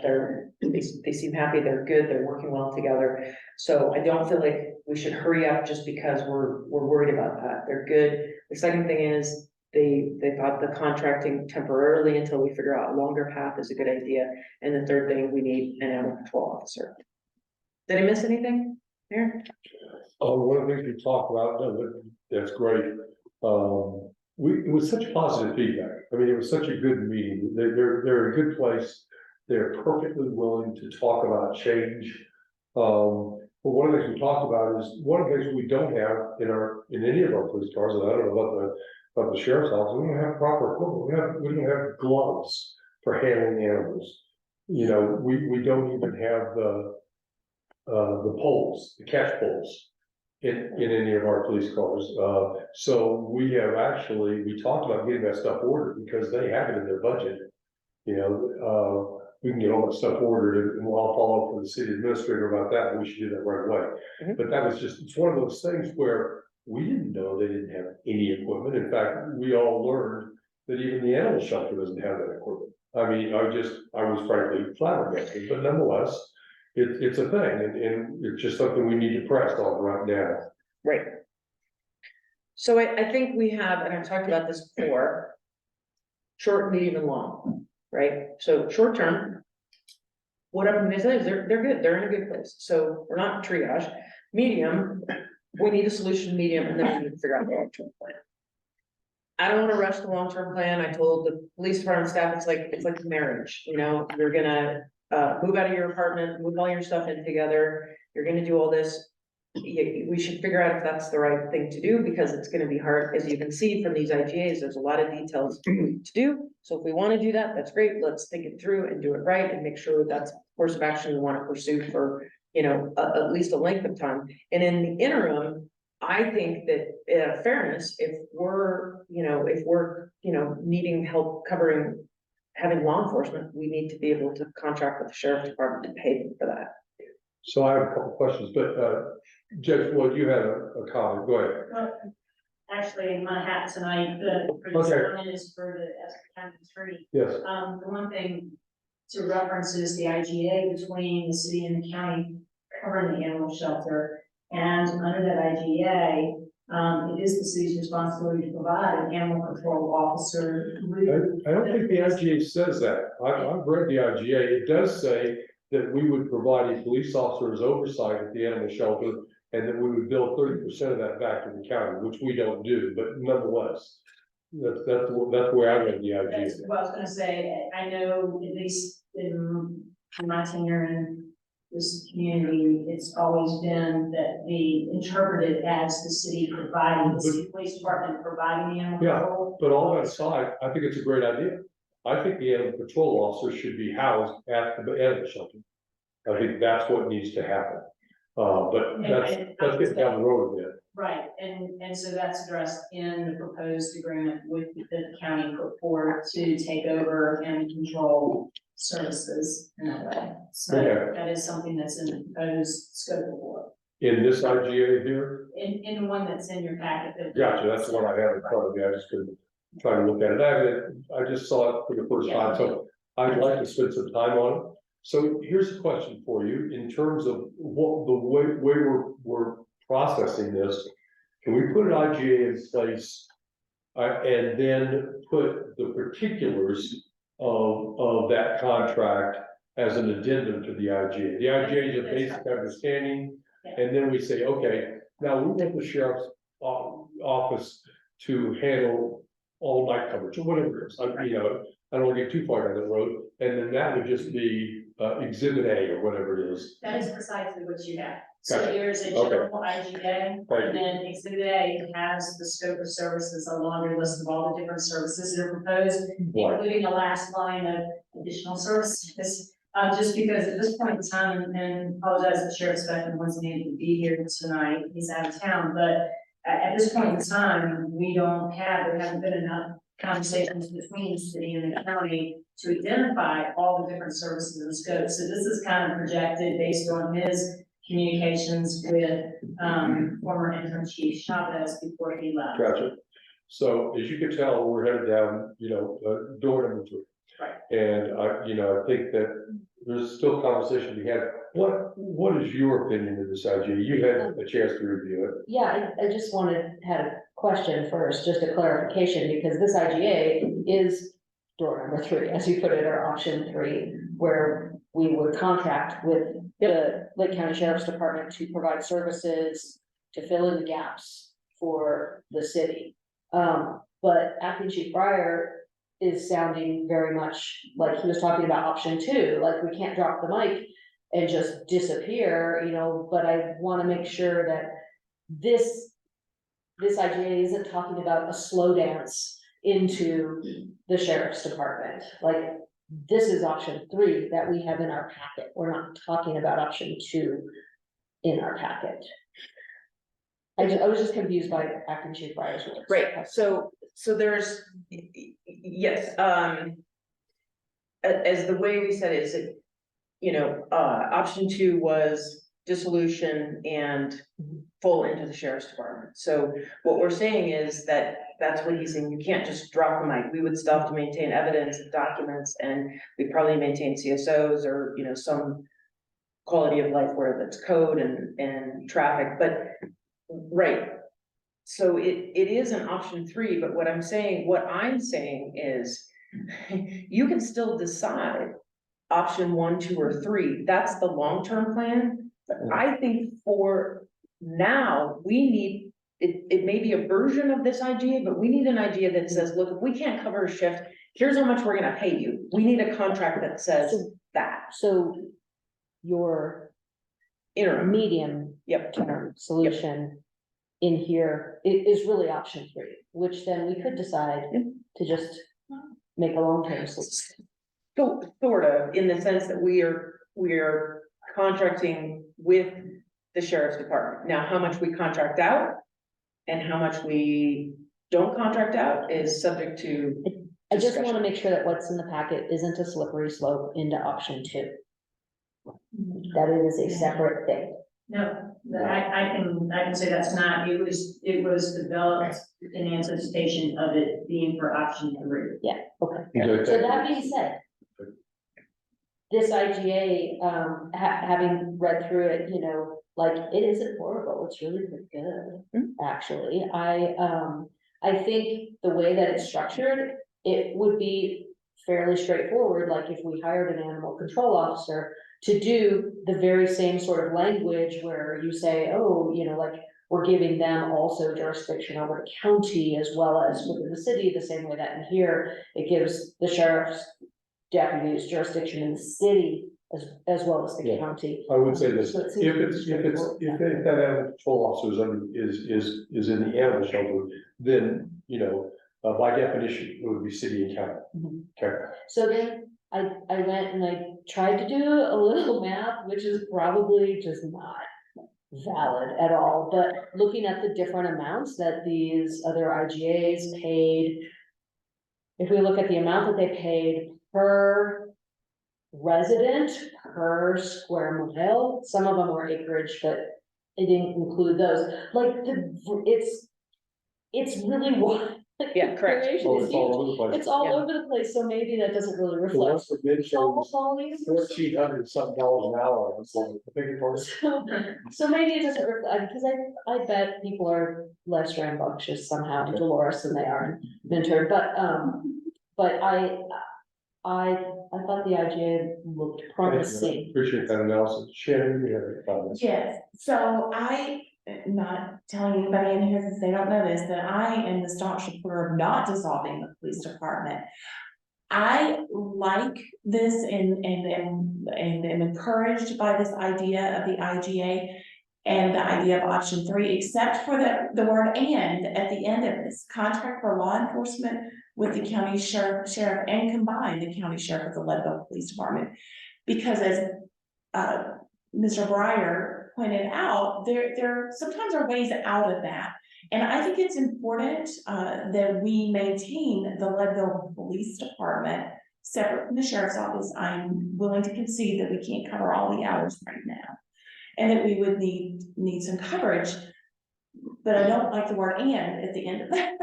Because I do think that is, that's what I said, this is put before you to discuss. I think we don't want it to be the slippery slope, and if that's this consensus, then we can negotiate as. I'm gonna say Judge Floyd because you're County Attorney Floyd. Can't remember but the point being that we haven't had time to negotiate all these terms, but this is stuff for us to take back and work on. I have a thought, I'd like to hear from the council, the way I'm thinking now, to speak, is that negotiate this IGA and get it in place. It does not define what the services will be. It only defines the relationship between the two as we go into contractual obligations that are much more closely defined. That's the way I see this. I'd like more time with this. But the first thing we need to do is negotiate the IGA. And as a lateral process, we can be deciding, what services do we need right now? And then start thinking ahead. What services do we need right now? What services do we need 4 to 6 months from now? And one of the things I forgot to mention, which ties into this about the staff meeting, is there are a number of officers who said that they have potential police officers who might be interested in I don't know if there's Leadville PD, but I said, get them in touch with us. I mean, we need bodies regardless. I mean, regardless of how it plays out. The sheriff's department is down, we're down. And it again, combining forces is great, but it's still, as I said the other night, 4 and 4 is still 8, like it helps, but. So at any rate, there is a prospect for, at least, we've heard that there may be other, folks interested in being law enforcement within our jurisdiction. Any animal control? Yeah, Actually, we'll get. we do. That's what I was gonna proffer too, is that it's our understanding that Sheriff Speckman has included in his budget for next year an animal control officer. Okay, In anticipation needing to support those services. we have not, but we could, morph one of the police officer positions into an animal control officer in the budget easily. Yep. And it certainly wouldn't hurt because we can't fill the positions anyway right now, so, either way, I think but I still think that person needs to be not SO or PD, that person needs to be under the animal shelter. That way, that they are responsible for the entirety of the city and county, and the cost is split between the agencies. Right? I think you had more comments from folks here. Okay. I wanted to come back to the word "and," or is that really there? I'm on page 171, number 3. I think that's just for this. She's looking at this. Oh, okay. I read it as number 3 and number 4, contracting with, but it's not. So it's not the wording in the IGA, it's in the. Okay. What's important is this. And what's important is understanding what the IGA says. That I feel strongly that we are not giving up on the idea of a Leadville Police Department in the middle to long term. I understand that we need support right now. And I came prepared, I came ready to listen and I've thought a lot about this IGA stuff, not this specific one, but just the idea of an IGA. But I feel strongly if we get to the point that council decides to push forward to dissolve the Leadville Police Department, it needs to go to a vote. We know that our public doesn't attend in great strides here, but that is strong enough and a big enough difference that that I feel like that's not a decision that needs to sit at this table. It needs to be a decision. And I'm in agreement with you about saying no to option 2, which is why I wanted to clarify that the IGA, the actual IGA doesn't have that language in it, that it's more of an option 3, where the LPD remains in existence and we contract on an as needed basis to fill those gaps. So this may be the one time you and I understand. Well, I don't think there's, I don't we disagree that often, but Okay, let's give everybody an opportunity. So as someone who has a long-term goal as to, I didn't perceive this to be a two position, and quite honestly, medium, it would be crazy to say that we should go to dissolve the police department. Obviously, we need to be able to test things out, as you said, and playing it slowly is vitally important to being able to do any of that properly. We should not rush into any type of mergers in the off chance that I'm horribly wrong, which is very, very possible. And I think that this idea of having an IGA and having a lot more combined efforts and more coordination with the sheriff's department is incredibly important for me, as it addresses the issue of, to me, duplicating services in the city and county that quite honestly don't have too many services to be duplicating right now. And that to me is the most important part of having some type of understanding, regardless if we keep option 1, 2, or 3, how we're operating. I think to me that is vitally important, that we are not having 4 police officers on at once and 3 sheriffs all at once. That seems pretty excessive to me, and having some sort of like planned out, or maybe it's not, and I just don't know, but having some sort of intentionally planned out service providing things such as this IGA covers is really important to me. And that is basically my philosophy behind option 2 to begin with, is the idea of we need to stop duplicating services. We don't have the money to be duplicating these types of services. And it literally will be better for both the city and the county in terms of being able to provide a proper service if we're more coordinated, whichever option we take. So I'm all cool with like option 3 being the long-term goal, as long as the objective of that is that we are not duplicating services. We are way more coordinated with the sheriff's department, regardless of who's the sheriff, and we're able to provide a proper service to our constituents. Thank you, Kristen. Tim, love to hear from you. Oh, sure. Well, I think as Captain Chief Breyer stated, option 2 isn't really an option. You have to maintain some level of service, no matter what. So to me, that eliminates option 2. I'm all for contracting with the sheriff's office in order to fill gaps and have more coordinated effort. So I think we should pursue that option, contract with the sheriff's office, and get this IGA going. Thank you. Tracy, thoughts?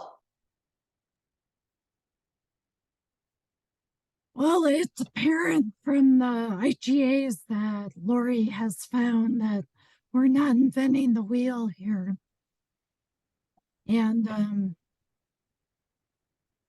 think it would be acceptable to do something similar to Minturn, where we have a daytime staff and then the sheriff covers nighttime or extreme incidents or something like that. So I'm okay going forward with something like that. Okay, thank you very much. Rebecca? I like the idea of entering into an IGA and contracting with the county sheriff. I think we'll have to be careful about what services we keep in the city and what services the sheriff's office will provide. Sort of to go with your point. Remember Luna Layout that we want to be as efficient as we possibly can and not duplicate effort. So I think there's a lot of work to be done to organize this IGA, but I think it's the best short and medium term approach for sure. Okay.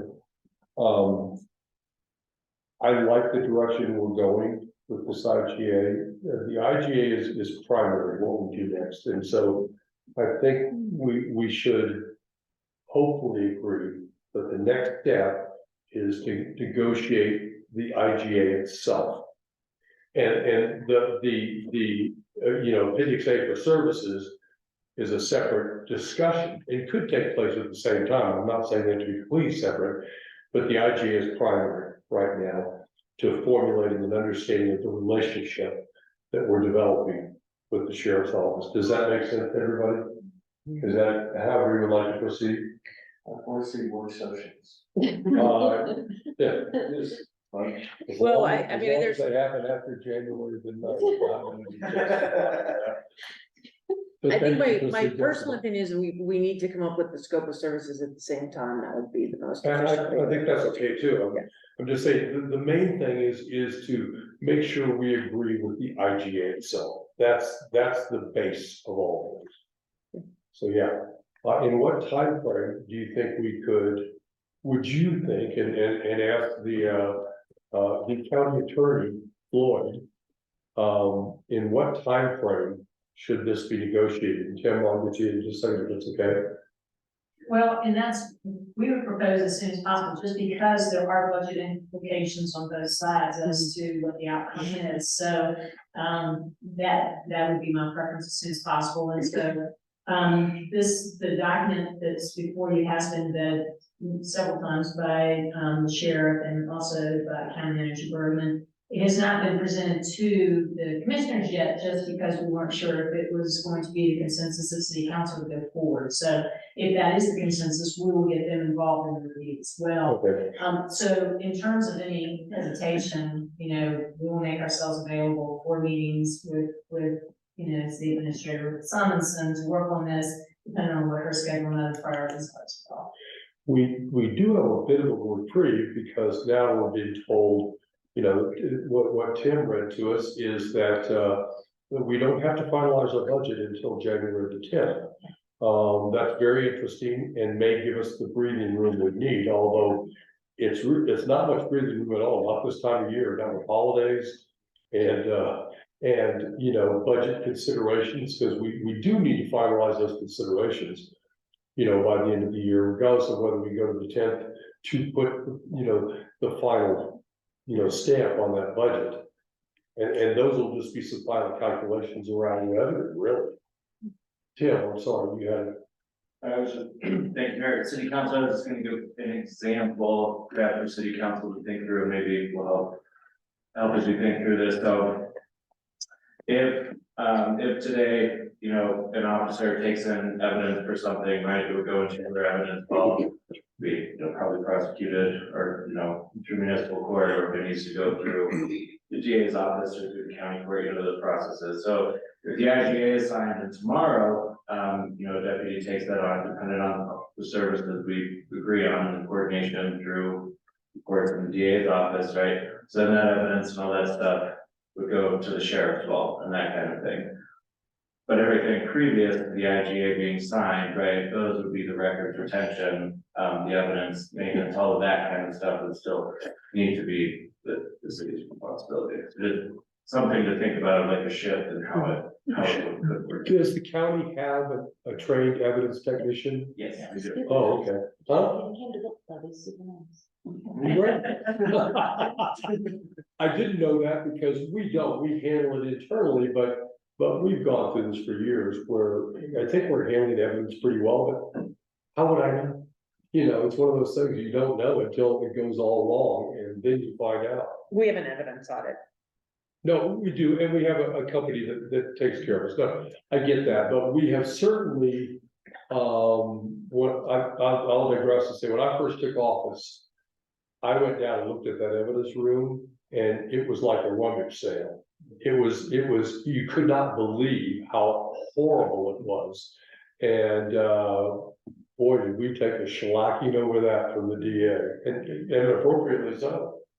But it seems to me the specifics, like that, and the specifics of what will be covered is really a conversation and a work session that needs to happen with the police department and the sheriff's department involved as well, because it would be ridiculous for us to decide. We cannot have all of us, at a work session negotiate the terms. So what I would propose is that, we, actually, Briar and I, and even maybe Sergeant Ortega and Officer Hanson, we sit down and we work with the county attorney and the county and sheriff about how the details of it all, like that nitty gritty, we can handle that. Yeah. For, County Attorney Floyd, it looks like you have solved it this time. I mean, I haven't had time to review it yet, I've just grazed it. Fortunately, our Mayor Pro Tem has read it thoroughly, and Well, and I'll recall too, that just says, as Lori collected a lot of samples, Tim and I collected a lot of samples and used those for reference to see, and reached out to our colleagues to see what was working and not stuff. And also trying to make this as simple as possible. There's one we got that's like 37 pages long, and I was like, we'll die. People will get this on well, the also, sheets. as we look at these, every one was completely different, folks, you know. Yeah. Really? Yeah, That's so what we yeah. have been working doing, as soon as this came up, that this might be something that city council wants to pursue, we started looking at Thank you. how to put the best forward. What is everybody's opinion about the next step forward? I think what you had mentioned makes total sense, that we would go forward with negotiations with us not handling the nitty gritty because we're not qualified to, and but just the overarching points of it. The makes sense. flexible framework, does it? Laura, does that sound okay to you? Is that how you would think we would proceed? Yeah, I think that's the next step. Okay. I wanna make sure, I understand what Councilmember Grant's concerns are, so I just wanna make sure you.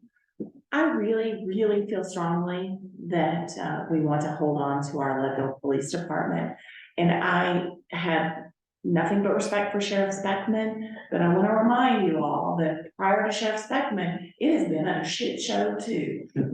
The sheriff's office has, and so I don't want us to be stuck with just one. And I don't think that would serve the citizens of Leadville. I don't think that would serve what we're supposed to be serving. Well, I also think that this is a step rather than just turning everything over to the sheriff's office. One of my fears is we could burn Sheriff Speckman to the ground. I mean, you know, that's a possibility. Maybe he's gonna be much bigger, you know, he rise to the occasion. But you know what? We do burn people to the ground. That's what we do for a living in the city and county, and maybe not the county, but the city certainly do. And it concerns me that as good as he is, that he could get to a point where he just says, I'm gonna go back to being a patrol officer for the state. I'm making stuff up, I understand, but it's something that's on my mind. So these are interim steps that involve, you know, both agencies working closely together, not, you know, overlapping, in responsibilities, and I just think it can work out very well for our community. Because all this from the very beginning is about what's best for the community, and I feel like we're getting there. Any last thoughts from anybody? Or just, you know, I think, you know, the way we design our IGAs, right, is, you know, find annual appropriations. I think they obviously should be reviewed every year. But also, you know, writing into city council's comfort on this and the county's comfort on this. If you want it back, or if we don't want to do it anymore, we stop. That's built into the IGA, there's an exit strategy. Yeah.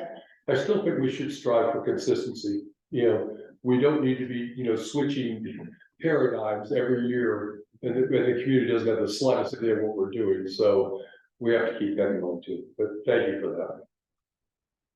Also, if we could like aim for the Dolores level of reimbursement, no. I think, Tracy has her hands up in there. Tracy, yes, please.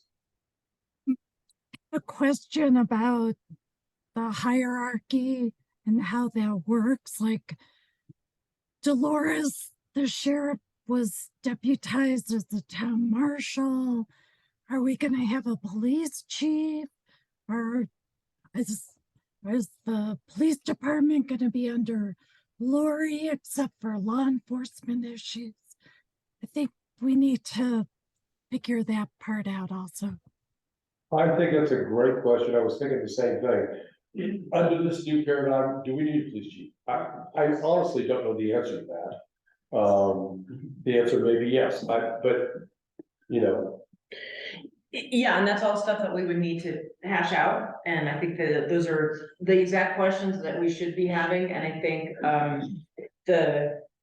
I just lost my train of thought. What was your first, Councilmember Lewis, your first point before you asked your questions, you talked about, that was the first part of your question.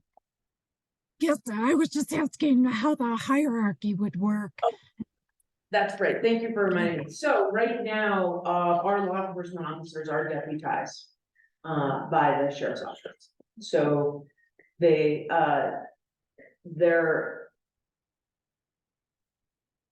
I'm trying to figure out how to explain that, but that already exists.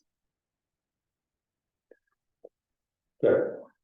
But to your point, Tracy, that has to be better defined, and I'm not sure that my feeble brain is ready to figure that one out tonight. Yeah, and I think, as this IGA goes forward, it'd be interesting to look at how many police officers do we need? If we're working in really good coordination with the sheriffs, and assuming the sheriffs is, at the time reasonable, do we need 7? Do we need 8? Or do we need 4? Do we need 5? I think that depends on if we're still angling toward 10-hour shifts. Yeah. Which, as someone who works 12-hour shifts, I fully believe in 10-hour shifts. And the flexibility, we would need the flexibility in the IGA for that, and that's what we would build in, because frankly, it depends on who is staffed up, right? So there needs to be a mutually beneficial relationship where if for whatever reason the sheriff's office needs more coverage, we would need to just establish the baseline, and that's where we need law enforcement to tell us. They have basically said, 2 people on shift, and it doesn't matter what uniform. Which is kind of where we are now, but very tenuously. No one can be sick and no one can take vacation. Right, so we're short bodies regardless, that's where we still end up, is if you add the numbers together, it's still the same amount of numbers, it's better, but we're still short. I think we have consensus on a route forward. This is gonna require some attention, and soon, and I don't know what that means exactly. That would be a matter of. Means, we have no Thanksgiving, is that what you just said? Well, unfortunately, Sheriff's Beckman's out of town through this Sunday, I believe. Okay. So we won't be able to start back until- It's a holiday week anyway, but not much chance that we're gonna meet on Sunday afternoon, so I think we're okay. Thank you all very much. I appreciate the preparation that went into this and giving us some insights into what other communities are doing, what the possibilities are here, and the general approach to it. I do appreciate that. It's really meaningful. Okay, thank you very much. At this time, we have public comments. Anybody would like to public comment? You've been listening intently. We have, Ms. Skeen has her hand raised. Claire, yes, please. Hi, everyone. I just wanted to say thank you all for your time tonight. I do apologize that I had to run out. I'm glad to say that I was not needed, which is always a good feeling in cases like these. But thank you all for your time tonight. I heard that you guys did approve the EOP and we will work on a resolution moving forward. And yeah, just wanted to kind of check in and say thank you for that and see if there was anything else you all needed from me at this time. No, thank you. As always, you came extremely well prepared. Well, appreciate the time tonight. Have a good evening, y'all. Thanks, Claire. Steve.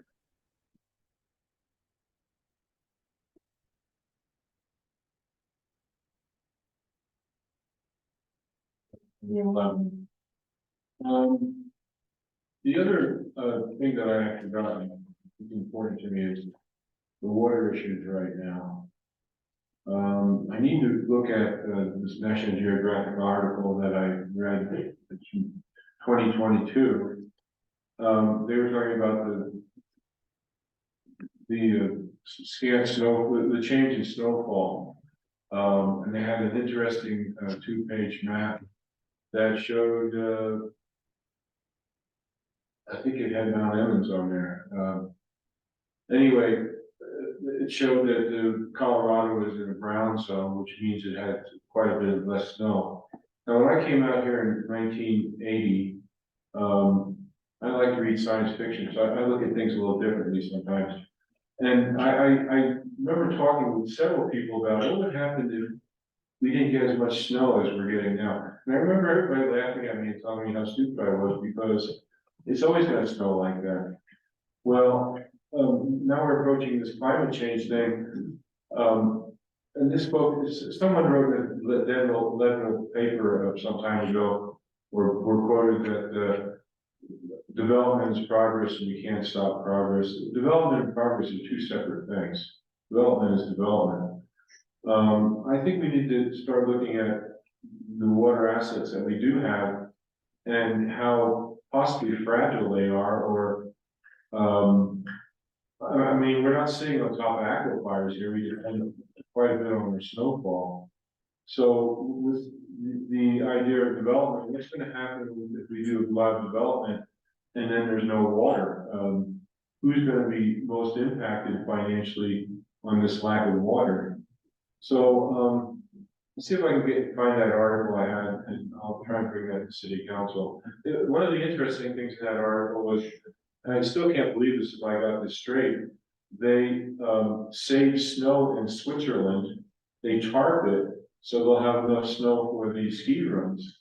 And that's unbelievable. I mean, it's like, it's like I dreamed this and I made it up. I mean, so I think we have to really start thinking about the snowfall thing. And another thing about climate, and also one of the sources of water is a thing called Canterbury Tunnel.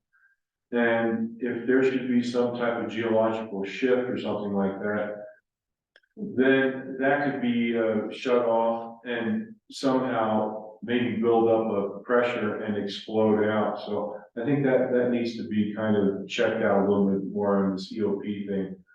I'm about 2 minutes now. Another thing about the climate change thing is, years ago, I had a chance to go, there's a reservoir above Camp Hale, and I actually saw a water snake there. It's not a reservoir, it's a little lake, or a pond actually. And somebody had me drive down below the Climax water facility processing area that they built. And I actually saw 2 squash water snakes on the road. Now, I think the reason we don't have rattlesnakes up here in the past was because we would have 2 to 3 weeks of -24 weather from about the middle of December to the end of February when I first came here.